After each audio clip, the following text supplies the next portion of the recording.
Good evening, folks. Gino here. Just got done with the Kurosawa film Rashomon, and it gave me sort of another development to an idea that I've had for a while. And I'm not sure if I released this video, though I did record it. There was a video I did on hypocrisy and the damaging elements in society of hypocrisy.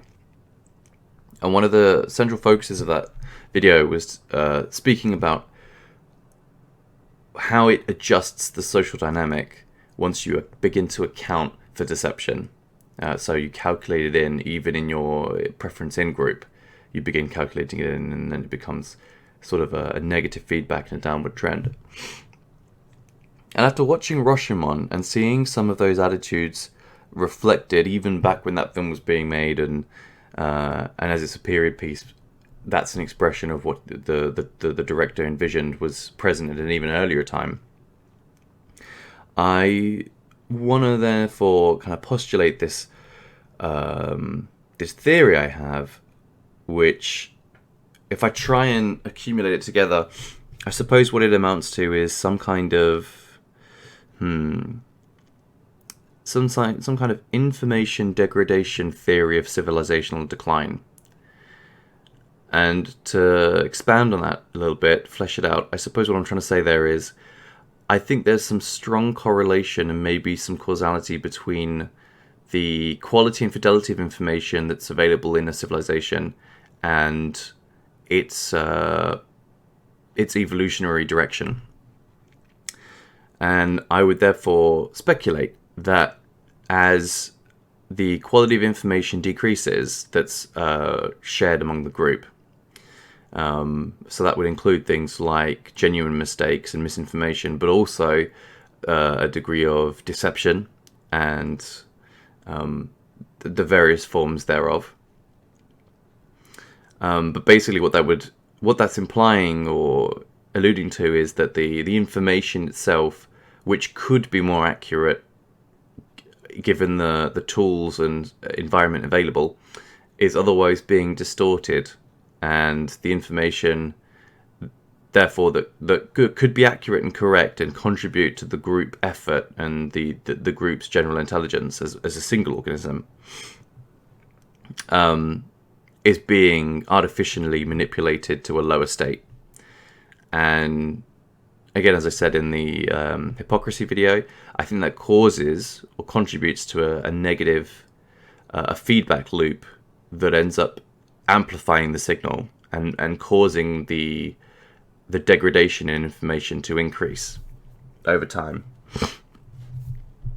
And what that would mean then is, towards in the decline of a civilization, what we'd expect to see is, as trust deteriorates, and the cost of lying goes down, so the overall cost of reputational damage from being identified as a liar or not having correct information, or the individual implications directly of misrepresenting the truth, goes down. Therefore, the cost benefit ratio begins to tip for individuals ever more into the positive, whereas there's a negative overall net cost to society. And if I try and put that into modern terms, to be frank about it, if I was of the opinion that wealth and success were factors of mate selection, which I do believe, then in a society where there is relatively low trust, but also relatively no risk or cost to being deceptive, it would be in my direct interest, personally, to appear more wealthy and successful than my sexual competitors. And that can even be in contrast to reality. So it would only be the appearance that would define the benefit and not the reality. Now, in nature, I don't believe that would always be the case. So it has to be something to do with the alienation from nature that civilized society and technological advancement provides. so that you're not immediately damaged by habitual deceit. But you gain the immediate benefits like sexual selection advantage. So if we extrapolate that then to like a natural environment, how am I saying that this causes this is somewhat avoided in the natural environment? Well, if you take like a wolf pack, another herd animal, another collective that hunts together, and their efficiency and productivity, and therefore the group's success as a whole, is derived somewhat from their effectiveness to operate as a continuous group. And because that success relies upon quality of information, quality of communication, and an ability to interpret correctly the indications of others that relate to reality and allow for success. Therefore, there's a direct cost immediately to an uptake in misinformation, or in low quality information, or in deceitfulness. The costs are so heavy that, and it can cause such degradation in the animal society, that the minute that behavior becomes established, you would imagine that would actually be deselected for sexually, because whichever tribe or whichever pack inherited or developed those behaviors would no longer be able to function successfully in the hunt, and therefore they would no longer have the resources required to continue reproduction. So the issue being then, if we understand that quality of information is somewhat linked directly. So let me just qualify that actually, because maybe I'm stepping a few steps here. So animals communicate with each other. Okay, animals communicate verbally. There's also physical signals like body language, looks, glances. They can point their bodies in certain ways. Animals have a lot of ability to communicate with one another, and the pack animals and the group hunter animals do that at a very high level during hunting exercises. So in these predatory events, they rely a lot on being able to communicate and organize, because there's a lot that can go wrong in a hunt. If you've ever tried to hunt yourself, you'll know this. And if your end goal and objective is to secure the necessary resource for your existence and your survival, success in that endeavor has to be maximized, or at least to the point that it establishes that you're able to maintain success. Other herd animals have this as well. Okay, so whenever there's animals that require engagement with other animals, there must be an ability to communicate in some way, and that can be done in a number of ways. But these herd animals, they have vocalizations to assist in that communication. They have body language. They have expressions. They can even produce other sounds that aren't vocalizations, like slapping hooves and posturing in certain ways. So there's lots of different strategies. However, they all involve communication, and they're all trying to communicate certain things. So there are like defined characteristics to the communication that have some objective understanding, where the entire group will usually take a signal to be related to a phenomenon or a concept. So if we account for this, then we can see when animals like wolves hunt together, they hunt with a modicum of strategy and with some level of cooperative communication. So they're cooperating each other through these communications, through these signals, whether it's howling or barking or whatever, alerting.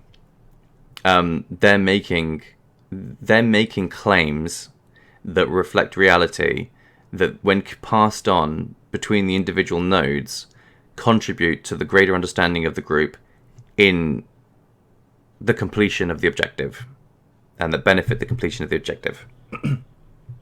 Now, in society, in human society, we have similar mechanisms still, but we operate them in very different ways because of the complexity of our group organization. But the fundamentals are very similar. And it could be argued, therefore, that because of the alienation of society from nature, because there's no immediate ramification at certain points in the development of a society. There may be no immediate ramification for being deceptive or giving misinformation, and it can be some short-term gain for doing so. As that becomes more and more promoted during like a kind of Pax Romana, a safe period, a perceived safe period within a civilization, that can begin to accumulate into such a positive feedback loop that there may be no escaping from it. And what do I mean by that? Well, if everybody is lying, okay, if everybody's lying to appear a certain way, that is an exaggeration of the truth, or in any other way a deception, there may be not enough short-term benefit for the individuals that do begin to take up the behaviors that will reverse the decline. There's not enough short-term benefit for them to actually reproduce those behaviors and propagate those behaviors among the group. There's simply not enough short-term benefit to do it. The long-term benefits are there, but it can never get a foothold. It becomes outcompeted by the short-term benefit negative behaviors. And therefore, once it's sort of hit a critical mass that these long-term benefit behaviors can no longer become established, that may initiate or demark the incremental decline of the civilization in an irreversible pattern. And watching Rashomon made me feel that very interestingly when I saw the different accounts of the crime that had taken place, how they placed blame and guilt in different places, and the motivation of the individual characters, some of them because it wouldn't seem clear as to why they weren't trying to completely clear their own names, or their motivations were, each of the characters' motivations in the film were quite unclear until quite close to the end, and even then it's not fully explained. But there's this running thread throughout of obviously the ephemeral nature of life, the cost-benefit analysis in different relationships, but pivotally, the concept that truth, while in its real form is objective, when interpreted by individuals, it becomes subjective. And there may be the fact that it's difficult to establish whether or not anyone in that trial is actually lying, because they can just believe from the events and the way that they do overlap to a certain degree between all accounts. There is a lot of overlap. There may be a matter of perspective that has to be incorporated. And with that taken into account, again, I don't think it's definitive that we can see that all the members are lying, and that there is either only one correct version of events or any correct version of events that can be established. Objectively, one must exist, but whether or not it's attainable is a completely different question. I'm not sure it is from the information we're given in the film. Alright. So anyway, just a short video, my little theory, and I suppose what we'll see actually is if we were to run computer models that introduce misinformation at different points. And like I said, the short-term benefits of misinformation are genuine, so it's understandable how they can come into societies, and when society is somewhat alienated, once it reaches some sort of a pivotal stage in its development where it becomes alienated enough from reality and nature that no longer having accurate communication doesn't immediately cause the decline of the civilization in an obvious and apparent way, that is possibly where you could give rise to these instances of terminal changes in behavior across society that then will lead indefinitely to the collapse of whatever civilization that is. Okay. Thanks very much for listening, lads. See you around.